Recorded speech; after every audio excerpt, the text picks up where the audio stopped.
ओम श्री परमात्मने नमः। सज्जनों, आज मैं धर्म शब्द की व्याख्या करने के लिए आपके समक्ष प्रस्तुत हूँ। धर्म किसे कहते हैं और क्या इसका अनुवाद अंग्रेजी में रिलीजन हो सकता है?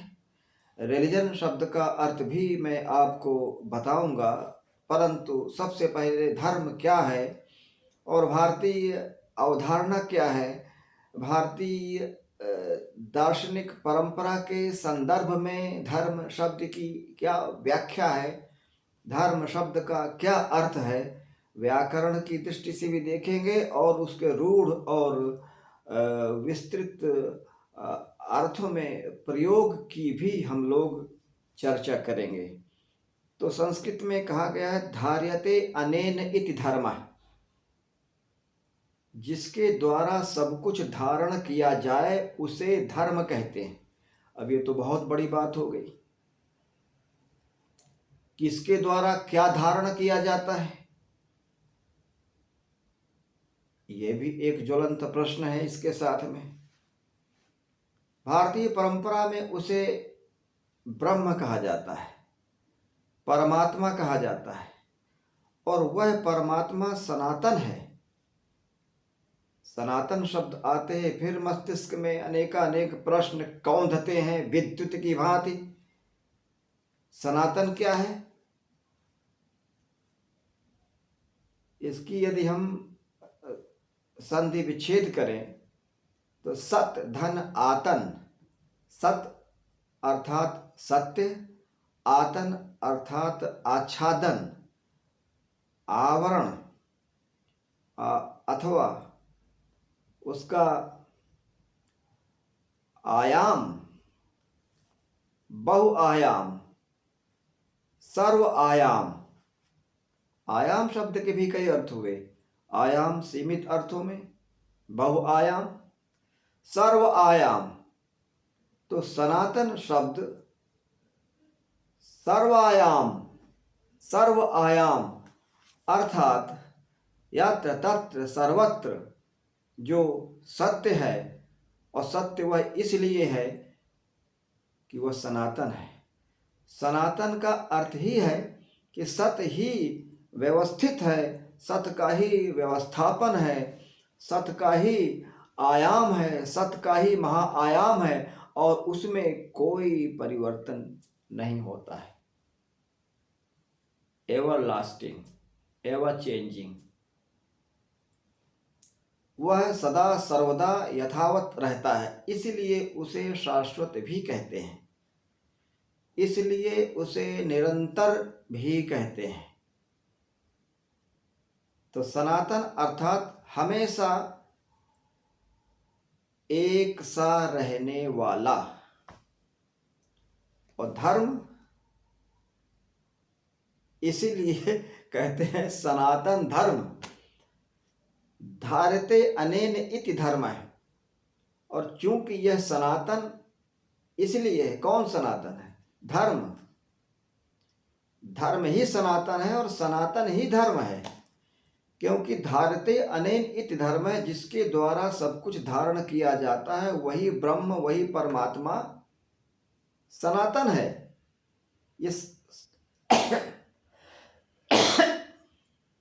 यह सनातन शब्द ब्रह्म की विशेषता का द्योतन कराता है। सनातनता उस ब्रह्म की, उस परमात्मा की निरंतरता है, ये उसकी विशेषता है, ये उसका गुण है। कहने सुनने के लिए सापेक्षता के संदर्भ में हमें कहना सुनना पड़ता है, यद्यपि उसके बारे में कुछ कहा नहीं जा सकता, अनिर्वचनीय कहा गया है शास्त्रों में।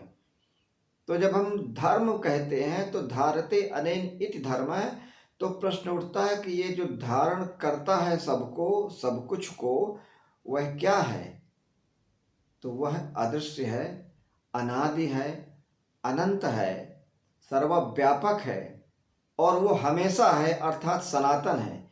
इसलिए इस धर्म को हम सनातन धर्म कह देते हैं, समझने के लिए, जानने के लिए। तो धर्म जो सबको धारण करे, अर्थात सब कुछ उसके भीतर हो, अनंत कोटि ब्रह्मांड सब उसके भीतर हैं, उन सब का अनंत कोटि ब्रह्मांड का अधिष्ठान है, और वह यत्र तत्र सर्वत्र है और हमेशा है। वो अनश्वर है, नाशवान नहीं है, विनाशी नहीं है, वो अविनाशी है, और वही सनातन है। तो इस अवधारणा पर, जिसे हम धर्म कहते हैं और वो सनातन है, इसलिए सनातन धर्म शब्द का उपयोग किया जाता है। आगे चलते हैं।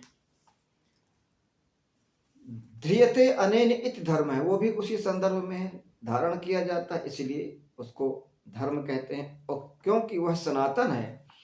और मित्रों, यहाँ पर यह जानना आवश्यक है कि भारतीय संविधान या भारत का जो उद्घोष वाक्य है वो है सत्यमेव जयते। सत्य की ही जीत होती है, सत्य की ही विजय होती है, सत्य की ही सत्ता रहती है, और अन्यान्य सत्ताएं उस सत्य के प्रकाश के समक्ष तिरोहित हो जाती हैं, ध्वस्त हो जाती हैं, समाप्त हो जाती हैं। अर्थात वह एक ऐसा परम प्रकाश है कि उसके समक्ष सारे अंधकार विलुप्त हो जाते हैं। वही जीत है, वही विजय है, इसीलिए सत्यमेव जयते कहा जाता है। और हमारा राष्ट्रीय उद्घोष है, जिसको अंग्रेजी में कहते हैं मोटो। ये हमारा उद्देश्य वाक्य है, हमारी घोषणा है, हमारी प्रतिबद्धता है, हमारी सांस्कृतिक, यहाँ तक कि राजनीतिक और संवैधानिक प्रतिबद्धता है कि हम सत्य के लिए ही कार्य करेंगे, असत्य के लिए कार्य नहीं करेंगे। और इसी उद्घोषणा के साथ हमारी विदेश नीति बनती है, हमारी घरेलू नीति बनती है, और हमारे सारी राजनीतिक सेवा के उपक्रमों में यह सदा सर्वदा प्रतिध्वनित होता है। तो आप लोग समझ गए होंगे कि धर्म किसे कहते हैं और इस धर्म को सनातन क्यों कहा जाता है। इसलिए हमारे यहाँ घोषणा है सत्यम वद, सत्य बोलो, धर्मम चर, धर्म से चलो। अब हम धर्म को दो भागों में बांट सकते हैं समझने के लिए, निरपेक्ष धर्म और सापेक्ष धर्म। हम जब निरपेक्ष धर्म की बात करते हैं तो ब्रह्म परमात्मा की बात होती है, और जब सापेक्ष धर्म की बात करते हैं तो फिर उन नियमों की बात करते हैं, उन नैतिकताओं की बात करते हैं, उन खंडित धर्मों की बात करते हैं, जैसे कि पुत्र धर्म, पिता धर्म, पति धर्म, शिष्य धर्म, गुरु धर्म, राजधर्म, प्रजा धर्म। तो सापेक्ष धर्म ही नैतिकता है सज्जनों, और निरपेक्ष धर्म ही शाश्वत और सनातन धर्म है, जो कि बहुजन हिताय बहुजन सुखाय के मंतव्य को पूरा करने के लिए हमें सदा सर्वदा जागृत तथा प्रेरित करता है। अब और आगे चलते हैं। जब ये धर्म सापेक्ष धर्म होता है तब वो नैतिकता होती है, और समस्त संसार और भुवन अनंत कोटि ब्रह्मांड का जो अधिष्ठान है, जिसे ब्रह्म कहते हैं, परमात्मा कहते हैं, वही है धर्म। अब सापेक्षता की बात करते हैं तो सापेक्षता में सारी नैतिकताएं आ जाती हैं। धर्म किसे कहते हैं मनुस्मृति में बताया गया। अब इस बात को ध्यान में रखिएगा, निरपेक्ष धर्म, सापेक्ष धर्म। सापेक्ष धर्म नैतिकता, कर्तव्य, निरपेक्ष धर्म सत्य, सनातन धर्म, ब्रह्म, परमात्मा, इससे इन सब का अर्थ लेना आवश्यक होगा।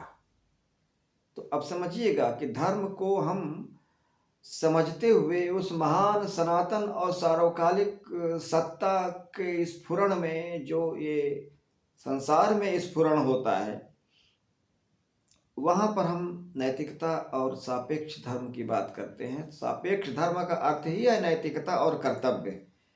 आगे चलते हैं।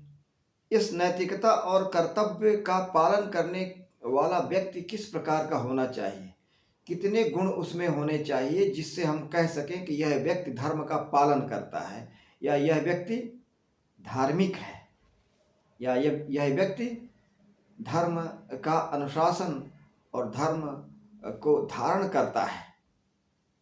क्योंकि धर्मो रक्षति रक्षिता, जो धर्म की रक्षा करेगा, धर्म को धारण करेगा, तो उसकी रक्षा होगी, वो बचेगा, अनेकानेक आपदाओं से बचेगा, अन्यथा उसका विनाश हो जाएगा, कष्ट पाएगा। इसलिए धृति क्षमा दमोस्तेयम शौचमिंद्रिय निग्रह धेहि विद्या सत्यम अक्रोधो दशकम धर्म लक्षणम। मनुस्मृति में आता है कि धृति, पैसेंस होना चाहिए, धैर्य होना चाहिए व्यक्ति में। अब ये सापेक्ष धर्म की बात कर रहे हैं। एक नैतिक व्यक्ति को, एक धार्मिक व्यक्ति को, एक सापेक्ष धर्मी व्यक्ति को, एक श्रेष्ठ व्यक्ति को, जो धर्मानुकूल आचरण करता हो, धर्मानुकूल व्यवहार करता हो, उसका लक्षण बता रहे हैं यहाँ पर। वो किस प्रकार का होना चाहिए। तो धृति, पहला है धृति, धैर्य धारण करना आना चाहिए उसको, जल्दबाज नहीं होना चाहिए, शीघ्रातुर नहीं होना चाहिए व्यक्ति को। दूसरा है क्षमा, क्षमा भाव होना चाहिए। छोटी छोटी सी बात में किसी को दंड देने की बात करने लगना, उसकी हत्या करने की बात करने लगा, उसका सर्वनाश करने की बात करने लगना, ये अधर्म है, ये धर्म नहीं है। इसलिए यहाँ पर कहा गया क्षमा भाव होना चाहिए। दमो, और दमन करना चाहिए। क्षमा के साथ साथ दमन भी करना चाहिए। दमन किस अर्थ में? अपने आप का दमन करना चाहिए, अपने दुर्विचारों का दमन करना चाहिए, अपने कुचेष्टाओं का दमन करना चाहिए, अपने मस्तिष्क में आए हुए किसी भी दुर्विचार को दमित करना चाहिए, दुर्विचार का दमन करना चाहिए। अस्तेयम, चोर नहीं होना चाहिए। किसी की भी वस्तु बिना उसकी अनुमति के लेना ही चौर्य कर्म है। तो यह चौर्य कर्म नहीं करना चाहिए, अर्थात व्यक्ति को चोर नहीं होना चाहिए। अगला है, पहला हो गया धृति, दूसरा क्षमा, तीसरा दम, अस्तेय चौथा, और पांचवा है शौचम, पवित्रता होनी चाहिए, गंदा संदा नहीं होना चाहिए, धूल धूसरित नहीं होना चाहिए, तुच्छ और मलिन और दुर्गंधित व्यक्तित्व तो नहीं होना चाहिए। साफ स्वच्छ वस्त्रों को धारण करके रहना चाहिए देखने में, ताकि कोई पास बैठ सके, कोई बातचीत कर सके। एक आकर्षक व्यक्तित्व में शौच अपनी भूमिका निभाता है, इसलिए शौच की बात कही गई यहाँ पर। और इंद्रिय निग्रह है, और इंद्रियों में संयम होना चाहिए, मन चला नहीं होना चाहिए, मन के आवेग में कोई कार्य नहीं करना चाहिए, वहाँ विवेक का उपयोग करना चाहिए। इंद्रिय निग्रह आवश्यक बताया गया। पहला धृति, दूसरा क्षमा, तीसरा दम, चौथा अस्तेय, और पांचवा शौच, और छठवां इंद्रिय निग्रह। अब सातवां कहते हैं धी। धी अर्थात बुद्धिमान होना चाहिए। ये धर्म के लक्षण हैं। जो मूर्ख व्यक्ति है वो धर्म को धारण नहीं कर सकता, इसलिए धी, बुद्धिमान होना चाहिए, पढ़ना लिखना चाहिए, स्वाध्यायी होना चाहिए, सत्संगी होना चाहिए, ज्ञान प्राप्त के किसी भी उपाय को, किसी भी स्थान को, किसी भी व्यक्ति को उसकी शरण में आकर्षित होकर जाना चाहिए, और बुद्धि के विकास के सारे प्रबंध करने चाहिए। तो वो व्यक्ति धार्मिक है। आगे कहते हैं विद्या। जब धी होगा, बुद्धिमान होगा, तो विद्या प्राप्त करेगा तभी तो, इसलिए विद्यानुरागी होना चाहिए, विद्या के प्रति अनुराग होना चाहिए, और विद्या प्राप्त करने के लिए सतत चेष्टावान होना चाहिए। अक्रोध, विद्या, विद्या के बाद सत्यम, ये सब होने के साथ साथ सत्य का धारण कर रहा हो, कहीं असत्य के लिए ये सारा सब कुछ असत्य की रक्षा के लिए तो नहीं कर रहा। तो बड़ी प्रमुख बात है, ये सारी क्षमताएं होने के साथ साथ, ये सारे गुणों के होने के साथ साथ सत्य पर आधारित उसका जीवन है कि नहीं, उसका आचरण व्यवहार सत्य आधारित है अथवा नहीं, यह भी विचारणीय है। अक्रोधो, और सत्य में वो स्थिर तभी रह सकता है जब अक्रोध हो, उसे क्रोध ना आता हो। अगर क्रोध के आवेश में आ गया तो फिर वो विवेक भी खो देगा, और विवेक खो देगा तो फिर अनर्थ ही हो जाएगा मित्रों। इसलिए क्रोध नहीं करना है। जिस व्यक्ति पर क्रोध आ रहा हो और जिस कारण से क्रोध आ रहा हो, उस कारण के निवारण को शांत मन से, शांत मस्तिष्क से ही कुछ किया जा सकता है, उसके निवारण के संदर्भ में, अन्यथा ये सारे गुण दुर्गुण बन जाएंगे। कहते हैं ये दशकम धर्म लक्षणम, ये 10 लक्षण जिस व्यक्ति में है उसे हम धार्मिक कहेंगे, और ये 10 लक्षण जिस व्यक्ति में नहीं है वो धार्मिक नहीं है। और जो धार्मिक नहीं है तो वो अधार्मिक है, और अधार्मिक व्यक्ति समाज के लिए, राष्ट्र के लिए, परिवार के लिए, यहाँ तक कि अपने लिए भी वह हितकर नहीं होता सज्जनों। रामचरितमानस में कहा गया, इसी प्रश्न का उत्तर दिया गया कि धर्म किसे कहते हैं, तो उन्होंने कहा परहित सदृश धर्म नहीं भाई, परहित सदृश धर्म नहीं भाई, पर पीड़ा सम नहीं अधमाई, परहित सदृश, परहित के समान कोई धर्म नहीं भाई। हे भाई, परहित, दूसरे का हित करने से बड़ा कोई धर्म नहीं है। पर पीड़ा सम नहीं अधमाई, और दूसरे को दुख देने से बड़ा कोई अधमाई नहीं है, कोई अधमता नहीं है। अर्थात परहित के समान कोई धर्म नहीं है, और पर पीड़ा, दूसरे को पीड़ा देने के समान कोई अधर्म नहीं है। अर्थात दूसरे को सुख देना धर्म है, दूसरे को दुख देना अधर्म है। और यही बात जब प्रश्न उठता है तो एक और श्लोक आता है, अष्टादश पुराणेषु व्यासस्य वचनद्वयं परोपकारः पुण्याय पापाय परपीडनम। ये श्लोक पूर्व का है, तुलसीदास जी ने ऐसा लगता है इसका ही अनुवाद कर दिया है। कहते हैं अष्टादश पुराणेषु व्यासस्य वचनद्वयम, 18 पुराणों में महर्षि व्यास का जो वचन है वो दो वचन हैं।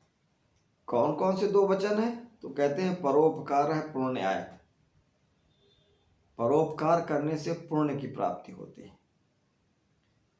और पर पापाय परपीडनम, और पाप के लिए पर पीड़ा, दूसरे को पीड़ा देना, इससे बड़ा कोई पाप नहीं है। और दूसरे का हित करना, दूसरे का उपकार करना, पर उपकार ही पुण्य है, और पर अपकार ही अधर्म है, ये कहा गया इस श्लोक में। अब धर्म स्पष्ट हो गया कि किसे कहते हैं। निरपेक्ष धर्म में महाधर्म, और सापेक्ष धर्म में नैतिकता और अनुशासन, जो सामाजिक संदर्भों में, व्यक्तिगत संबंधों में, पारिवारिक संदर्भों में, राष्ट्रीय संदर्भों में, समस्त मानवीय संदर्भों में जिसे हम धर्म कहते हैं वह है नैतिकता, जिसको अंग्रेजी में मोरालिटी बोलते हैं, कर्तव्य निष्ठा, ये धर्म है।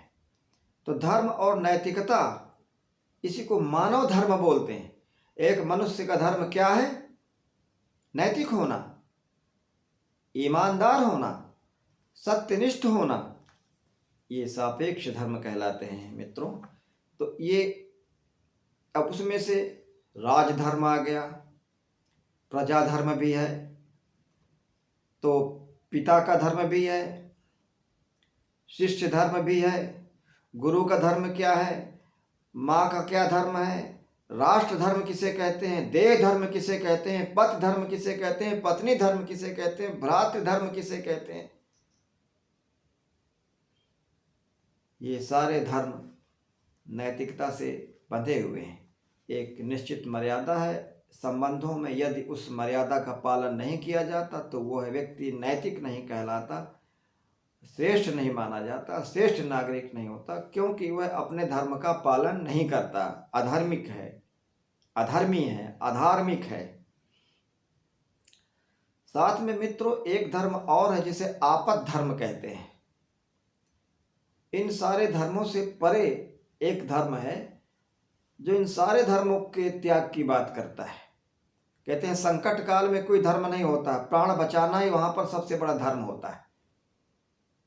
जैसे जहाज डूब रहा है, उसमें पूरा परिवार है, अब किसी को बचना नहीं है, अपने अपने प्रयास से स्वयं अपने आप को बचा ले तो ठीक है।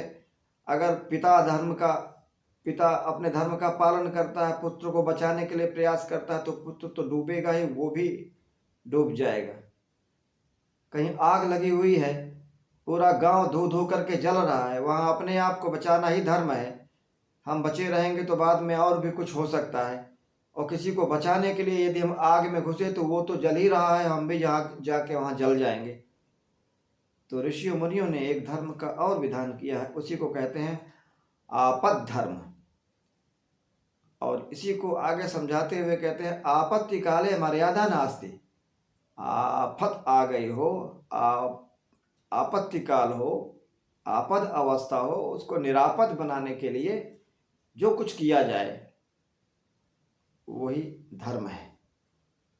इसलिए इसी धर्म का पालन चारवाक लोग भी करते थे, और वो भी यही कहते थे कि ये संसार ही संकटमय है, यहाँ पर सुख प्राप्त करने के लिए जो कुछ भी करो सब धर्म है। और इस आधार पर वो यावत जीवेत सुखम जीवेत ऋणम कृत्वा घृतम पेवेत की बात करते थे। तो सारी नैतिकताओं के विरुद्ध बात करते थे।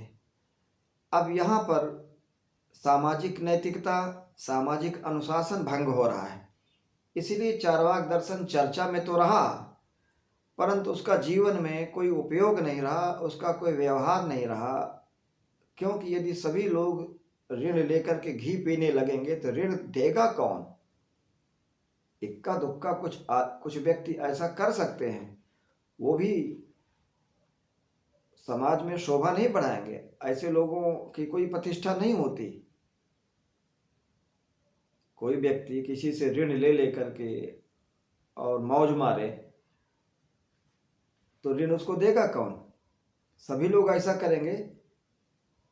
इसलिए यह आपद धर्म के भीतर भी नहीं आता, ये तो अनैतिकता है, अधर्म है, एक प्रकार से अपराध है, और ये पाप भी है। स्वयं पुरुषार्थ करके, अर्जित करके जो भी सुख दुख हो उनको झेले, उनका सामना करे, उनसे द्वंद्व करे और आगे बढ़े, यही गीता का संदेश है। और धर्म अधर्म तो हमने समझ लिया। अब एक शब्द आता है अंग्रेजी में जिसका धर्म शब्द का जो अनुवाद है वो है रिलीजन।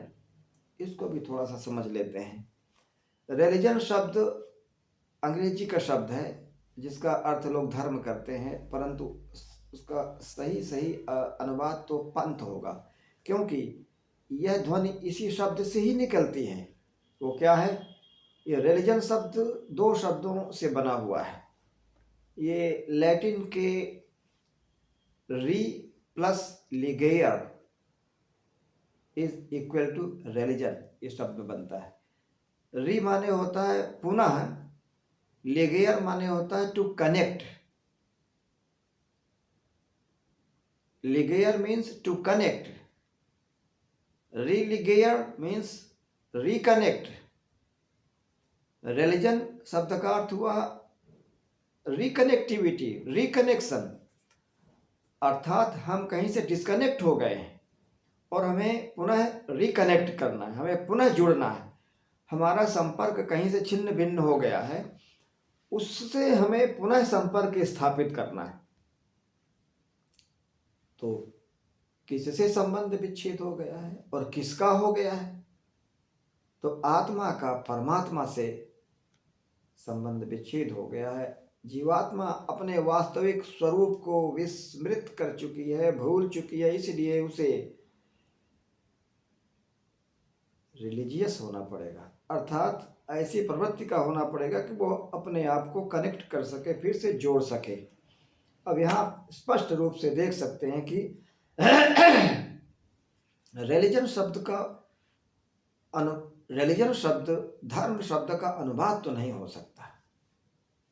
हाँ, ये पंथ है। अब प्रश्न उठता है कि कोई साधक है, कोई व्यक्ति है, अपने आप को वो जीवात्मा माने, आत्मा माने और परमात्मा से जुड़ने के लिए जो भी उपाय अपनाए, जो भी विधि अपनाए, जो भी मार्ग अपनाए, जो भी पथ अपनाए, जो भी प्रक्रिया अपनाए, जो भी सिद्धांत अपनाए, वह पंथ हो सकता है, धर्म नहीं। क्योंकि वह पंथ जब हमको जोड़ेगा तो वो धर्म से जोड़ेगा, उस सनातन अनुभव से जोड़ेगा, उस सनातन ज्ञान से जोड़ेगा, उस सनातन धर्म से जोड़ेगा, इसलिए वो पंथ हुआ। इसलिए वो जो सिद्धांत है, पथ है, पद्धति है, तो रिलीजन अर्थात पद्धति, सिद्धांत, विधि, प्रविधि, विधान, ढंग, उपाय, जिस उपाय से हम अपने आप को जोड़ सकें, ये पंथ के अर्थ में आता है। ये रिलीजन शब्द, धर्म शब्द का अनुवाद ये कदापि नहीं हो सकता सज्जनों। इसलिए सनातन धर्म है, सनातन पंथ नहीं होता। और जितने पंथ हैं ये सब अंततोगत्वा सनातन बोध देते हैं, सनातन का ज्ञान देते हैं, सनातन अनुभूति देते हैं, जिसे हम आत्म साक्षात्कार कहते हैं, परम ज्ञान का अनुभव कहते हैं, बोधि कहते हैं। समाधि में जो ये ज्ञान का आलोक हमें मिलता है, ज्ञान का प्रकाश मिलता है, इसलिए हमें सेकुलर होने की आवश्यकता भारतीय लोगों को नहीं है। जो सनातन धर्म के अवलंबी हैं वो जन्मजात सेकुलर ही हैं, जन्मजात पंथ निरपेक्ष हैं। यहाँ सभी पंथ समभाव की मानसिकता रहती है। यहाँ तो सर्वे भवन्तु सुखिनः सर्वे सन्तु निरामया की बात करते हैं, सर्वे भद्राणि पश्यन्तु माँ कश्चित् दुख भाग भवेत्, ऐसी बात कहते हैं। ये है सनातन धर्म। और इस सनातन अनुभव के लिए हम कोई भी उपासना पद्धति अपनाएं, कोई पूजा पद्धति अपनाएं, कोई भी ढंग अपनाएं, वो पंथ हैं। इसलिए रिलीजन शब्द का अनुवाद पंथ होता है, धर्म नहीं। इस बात को आप अपने मन मस्तिष्क में बैठा लें और जब भी कहीं किसी से चर्चा करें, तो आज की हमारी जो आपकी ये चर्चा हुई, आपने ध्यान से सुना, इस बात को हमेशा मन मस्तिष्क में रखें और इसी आधार पर किसी के भी धूर्ततापूर्ण विमर्श को ध्वस्त करें, कुटिलता भरे नैरेटिव्स को ब्रेक डाउन करें।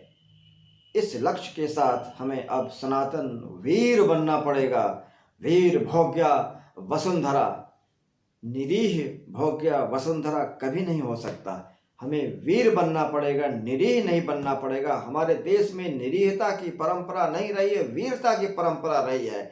उस वीरता को जो कालांतर में अधः पतन हुआ था, हमें अब उस पुनः उठकर, पुनः खड़े होकर अब उस सनातन धर्म की प्रतिष्ठा के लिए और प्रत्येक व्यक्ति को सनातनी बनाने के लिए, प्रत्येक व्यक्ति के भीतर सनातन ज्ञान उदित हो, इसके लिए हमें प्रयत्न करना पड़ेगा। और आज हम बस चर्चा यहीं रखते हैं। इसको लाइक करें, शेयर करें और चैनल को सब्सक्राइब करें। अधिकाधिक लोगों तक ये बात पहुँचे, यहीं पर लेते हैं विराम। ओम श्री परमात्मने नमः।